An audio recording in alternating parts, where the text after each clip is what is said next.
Okay, thank you for your questioning. We go now to Ms. Norton. You are recognized for your 5 minutes.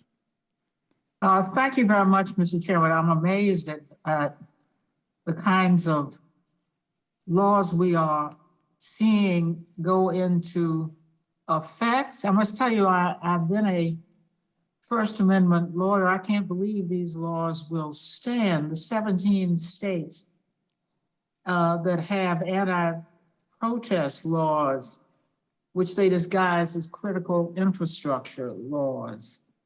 And I mean, these go beyond criminalizing violent activity or other destructive activity. They criminalize organizing. They criminalize peaceful protests. I was a First Amendment lawyer before I came to Congress and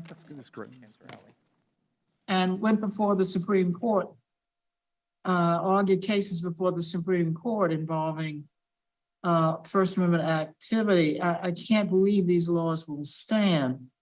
In Oklahoma, for example, organizations and individuals can be fined up to $1 million if they support people opposing pipeline construction as co-conspirators. We've heard from Ms.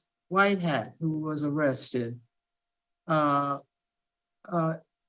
it was in Louisiana, punishable up to 5 years of hard labor to even be on the property that a pipeline runs through, even if it's underground. That's why I think these laws cannot stand. As a former tenured professor of law focusing on constitutional law, that one is particularly disturbing to me.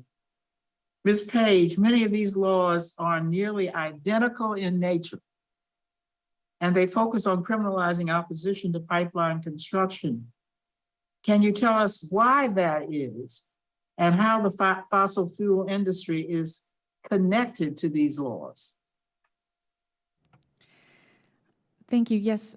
So we know, at least from express statements in a number of cases, from the sponsors of this legislation, that they are introducing these laws because of protests they've seen either in their own states or elsewhere. So the sponsor of the Oklahoma bill, for instance, that became the basis of the ALEC model law, said that protests like the one at Standing Rock was the quote-unquote main reason behind his bill. In South Dakota, the governor, Kristi Noem, explicitly said that the bills she introduced were designed to cut off funding for pipeline protesters. So we have that evidence, at least, of in addition to other information, as Ms. Whitehat provided about the links between ALEC and fossil fuel companies, to intuit the design behind this legislation. Thank you, Professor Ramas Sastry. Turning to you, what are the implications of fossil fuel companies championing anti-First Amendment statutes like these in state legislatures across the country? Again, thank you, Representative. The issue, I think, is surprisingly of consistency. What we're seeing is that these companies have made very strong public commitments to this concept of respect for human rights, including engagement and consultation, actually, with civil society groups and advocates as a way of addressing issues. So this is counter to the commitments they're making. So it's a surprise to see them engaging in this in the legislatures, and I hope that this discussion will help, I think, bring that to light. And of course, companies have different kinds of people. The sustainability people aren't the government relations people. But what I would say is, again, in terms of restoring balance, we've heard that there are laws in the books to deal with criminal trespass and other issues already. And what we do need is rebalancing. That's my plea, by using, I think, federal anti-SLAPP legislation as an antidote to what we're seeing now. Ms. Padmanabhan,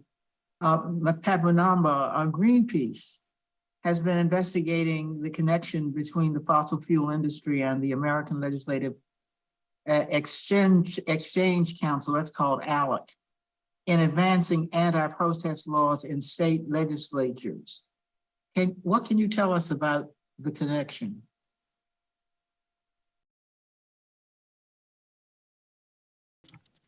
The gentlelady's time has expired, but please you answer the question. Okay. Yes, there is a very deep connection. As many know, ALEC is a secretive group of corporate lobbyists. Many of them have very public ties to the fossil fuel industry, and it's very clear that they've been trying to rewrite state laws to benefit corporations over people for a number of time. And so these connections are not hidden connections. They are very available to the public and very well known at this point. Thank you very much. Thank you, Ms. Norton, for your 5 minutes of questioning. I'm going to come in just a second to Mr. Sessions for his 5 minutes. First, without objection, we are going to enter into the record from BusinessInsider.com an article entitled "Inside Louisiana's Horrifying Cancer Alley, an 85-mile stretch of pollution and environmental racism." And